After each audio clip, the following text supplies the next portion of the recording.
correct with all the days and all. We should Yeah. be Yud Yud. I have got Yud Ches. Yud Ches. Okay, I was one behind. If unclean locusts were pickled with a clean locust, their brine is not rendered unclean. Reb Tzadok testified that the brine of unclean locust is clean. All that are pickled together with are permitted except with leeks. Leeks that are chulin with leeks of truma, vegetables of chulin with leeks of truma are forbidden, but leeks of chulin with vegetables of truma are permitted. Okay. Let me just see one second. Okay. And here we go. Okay. Reb Yossi says anything that is stewed with beet is forbidden since it imparts a flavor. Reb Shimon says cabbage from irrigated soil with cabbage from rain-watered soil is forbidden because it absorbs. Yehuda says all things cooked together are permitted except with meat. Reb Yochanan ben Nuri says liver renders forbidden, but is not rendered forbidden because it excuses but does not absorb. Okay.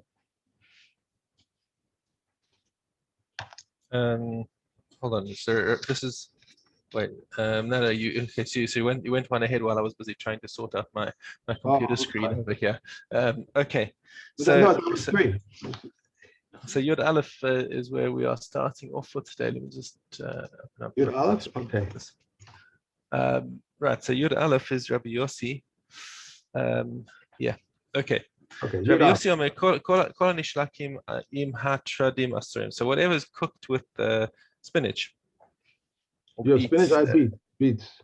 Yeah. So they're very similar species. I don't know if you've noticed, if you want to buy spinach in Israel, they're labeled alei selek. Oh, really? Leaves of beets. I never noticed that. Just yeah, take a look at the label. It's very rarely labeled tered. Okay, so whatever's cooked with them is if the beet leaves are actually of truma, is what is cooked with them because they've got a strong flavor, and therefore whatever that you cook it with is going to absorb the flavor of the beets. Rabbi Shimon Omer kruv shel shikya im kruv shel baal. Even if you have two different types of cabbage, one from a rain irrigated field and one from a manually irrigated field, is going to so hang on. So the chulin. So the chulin one that was grown in a hand irrigated field, and it gets mixed with some truma cabbage that was from a rain irrigated field. So he's saying that the rain irrigated field has got a stronger taste than the chulin the hand irrigated field. So therefore if they're cooked together, then the one will absorb from the other, and then the chulin will absorb from the truma. Rabbi Yehuda Omer, so he says that things that are cooked together don't absorb taste from each other, except for they only absorb from meat. Okay, and Rabbi Yochanan ben Nuri says that hakaved oseris ve'ena ne'aseris.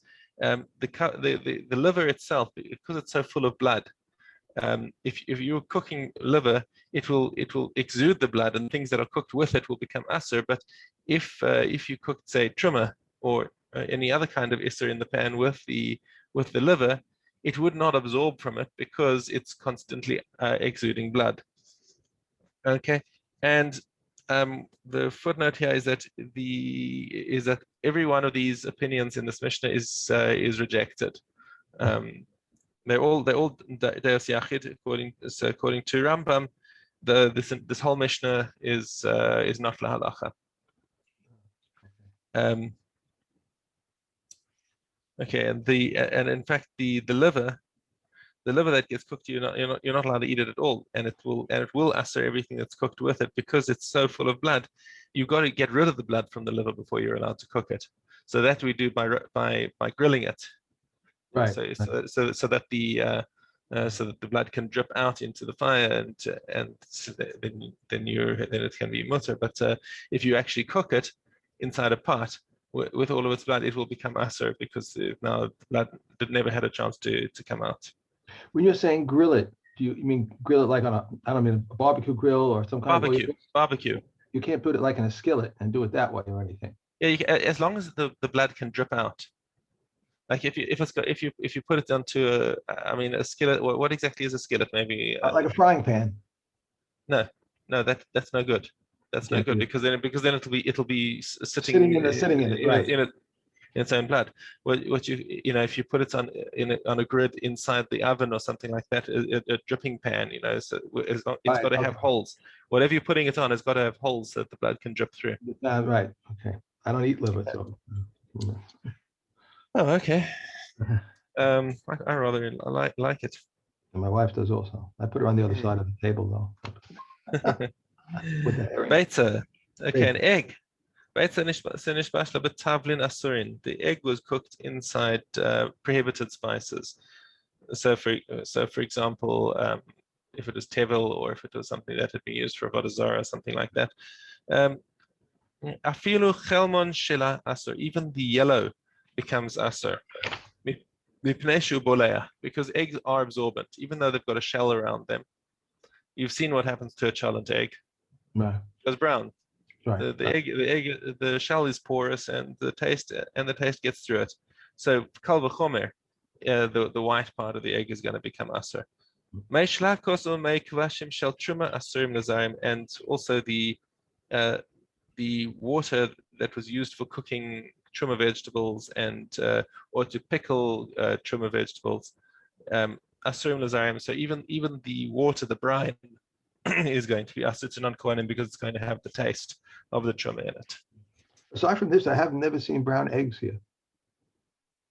In America, brown. Yeah. We also, in South Africa, the eggs are brown.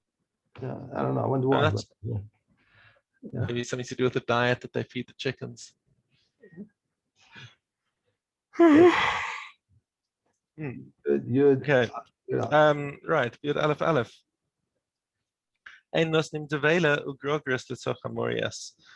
Okay, so let's say you have truma figs. Okay, that they've been pressed together. Okay, but so now what's the recipe of something? Something's called for that.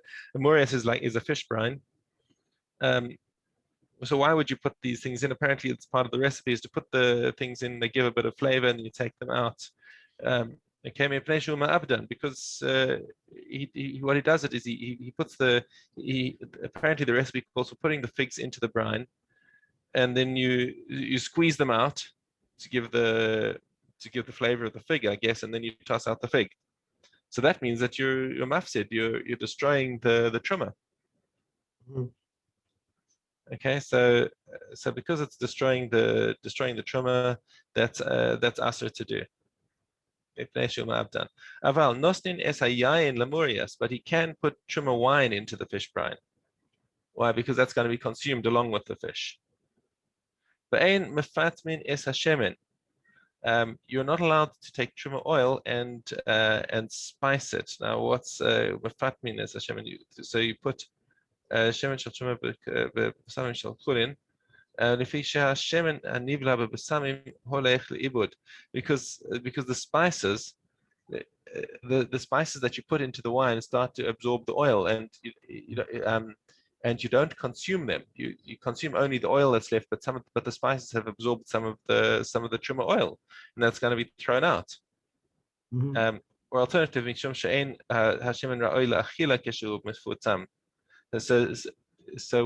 or else because it's no longer edible, maybe because it's used for anointing or something like that.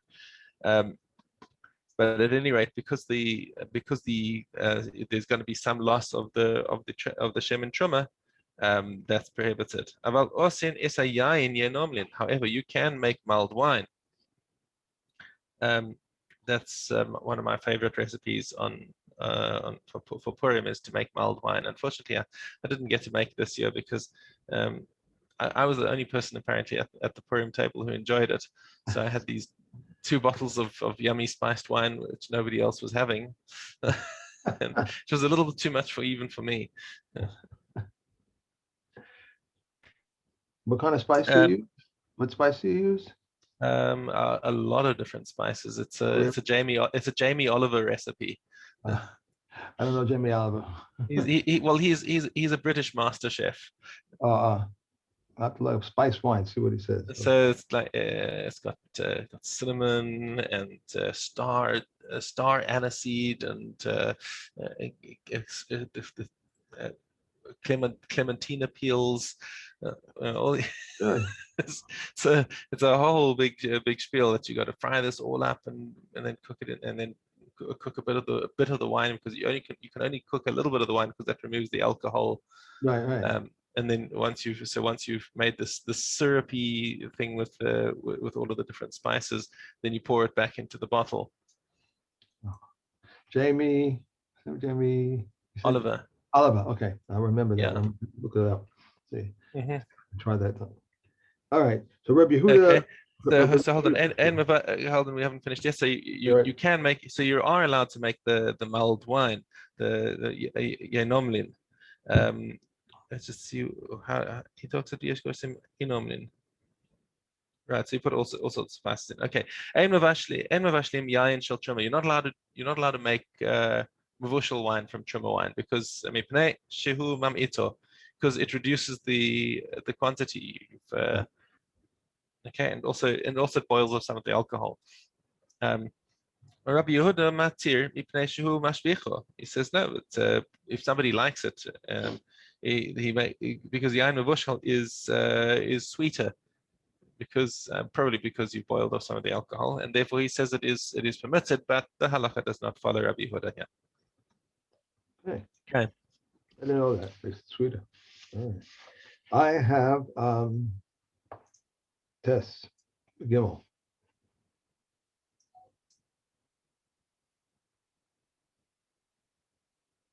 I tried to keep up with all of them, but Yeah. Test Gimel should be right. I hope. I've got actually in Terumos Ches Vav.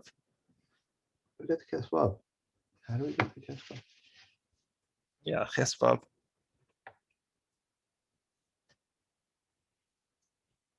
I don't know how that happened.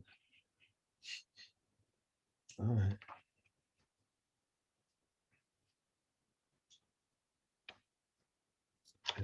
Find where it is. You say 9-6? No, 8-6. 8-6. Why did that happen over there? Okay, here we are. We do have a check though. Oh, because never mind. Figs, grapes, cucumbers, gourds, melons, and musk melons that have been gnawed, even if they are as much as a kikar, large or small, whether detached or detached or attached, if they contain moisture, they are forbidden. Bitten by a snake, it is forbidden because of the danger to life.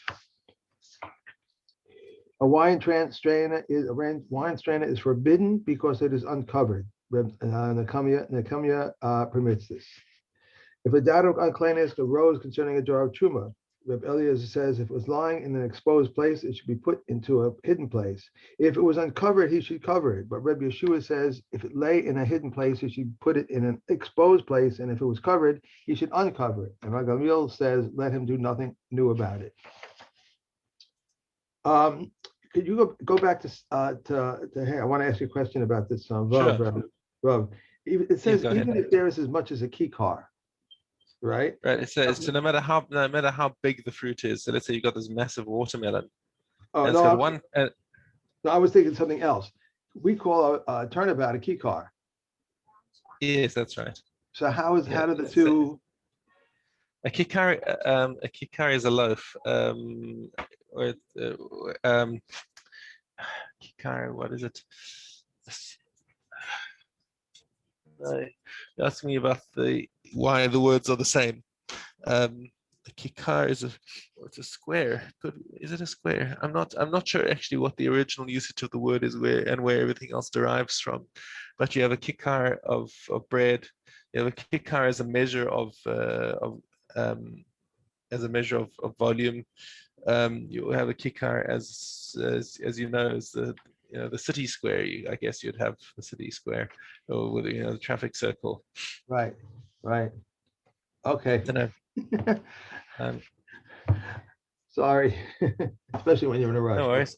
All right, we are, I probably have this wrong also.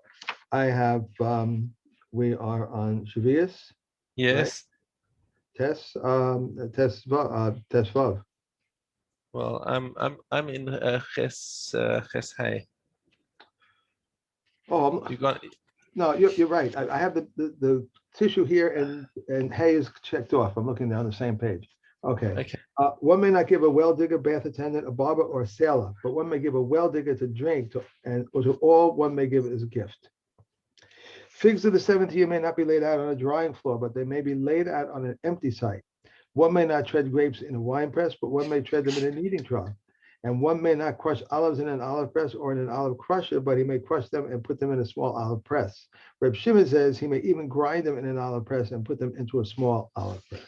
Right. The idea being here that during Shvius you can't be doing things on an industrial basis because that looks like you're doing this sort of professionally. Right. Whereas you need to do it on a sort of a personal basis if you're processing Shemitah produce. Zion, one may not cook 70 vegetables in truma oil lest he cause it to become unfit, but Reb Shimon permits it, and the last one becomes liable to the seventh year, and the produce itself is forbidden.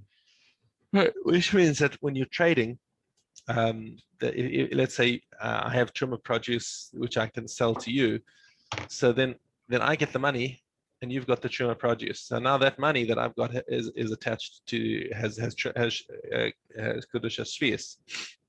Okay. I sell that. I take that money to a money changer, and I change it into smaller coins. And then now the smaller coins that I've got turn into Shemitah. I then go and purchase a chicken. Okay, and the money changes into chulin, but the chicken gets Kedusha Shvius. So if the last thing always gets grabbed with the Shemitah. With the Shemitah produce, okay, except that the Shemitah itself always retains its Kedusha. Okay. Brachos. Brachos. Okay, I have Sheva, right? Yeah, Ches Zayin, yeah. What did I say Sheva for? Yeah, that's Really, that's right, Sheva. I know, but that's very good. You're right. If one dined but forgot to recite the grace, Beit Shammai says he must return to his place and recite. Beit Hillel says he may recite the grace of Beelzebub he remembered. Till when may he say grace? Till the food is digested in his stomach. If a cup of wine is served him after the meal and there is no other cup but this, Beit Shammai says he recites the bracha over the wine and afterwards over the food. Beit Hillel says he recites the blessing over the food and afterwards over the wine. One responds with Amen to the blessing of an Israelite, but one does not respond with Amen to the basic bracha of a Kuthian unless one has heard the entire blessing. One who sees the site where miracles were wrought for Israel says, blessed who perform the miracles for our fathers, and not this place, a place from which idolatry was eradicated, blessed who has uprooted idolatry from our land. Right. Okay. Oalos. Yud Beis Vav. In the case of a beam that was placed from one wall to another, and there is tuma underneath it, if there is a handbreadth, it spreads tuma underneath to its entirety. If not, tuma penetrates upward and downward. How large a perimeter will have a width of a handbreadth? If the beam is round, its perimeter must be 3 tefachim. If it is a square, the perimeter must be 4 tefachim, because a square exceeds a circle by 1 square quarter. Right, so here we have some basic approximations of the value of pi. In the case of a pillow lying on its side outdoors, if its circumference is 24 handbreadths, 20 tuma spreads under its side. If not, tuma penetrates upward and downward. And if an olive-sized piece of corpse adheres to a threshold, Reb Eliezer concedes the house is tamei, where Reb Yeshua declares it tahor. If the piece of corpse is located below the threshold, it is ruled half and half. If it adheres to the lintel, the house becomes tamei. Reb Yossi declares it tahor. If the piece of corpse is located inside the house, someone who touches the lintel becomes tamei, and someone who touches the threshold, Reb Eliezer considers him tamei. Reb Yeshua says from a handbreadth and below it remains tahor. From a handbreadth and above it becomes tamei. And we are up to Okay. The base Zion. In Avodah Zarah. They are permitted to be eaten. These are permitted to be eaten. Milk that an idolater milk while a Jew is watching him, and honey and honeycombs, even though they are dripping, and they do not qualify as a beverage in regard to susceptibility to tumah. And preserves into which they are not accustomed to put wine and vinegar, and taras which is not minced, and brine which has in it kilbus fish and a leaf of kiltis, and case of sorfed olives. Rabbi Yossi says those with pits ready to fall out are prohibited. Locusts which come from the shopkeeper's basket are prohibited, while those from the storage area are permitted, and the same applies to truma. All images are prohibited because they are worshipped once a year. But these are the words of Rav Meir, and the comments say none is prohibited except for one that has a hand and a staff, or a bird and a sphere. Because those are symbols of power. Page here. There we go. Rabbi Shimon ben Gamliel says anyone that has anything in his hand. If one finds fragments of images that are permitted, if he found the figure of a hand or a figure of a foot, they're prohibited because such objects are worshipped. Right, because even if it's just a hand or a foot, those things have symbolically they have power in themselves, and people will worship them as they are. So therefore, you would have to destroy it further before being allowed to use it. Right. All right. And Yavamas. Right, which I didn't take out because I wasn't sure where we were going.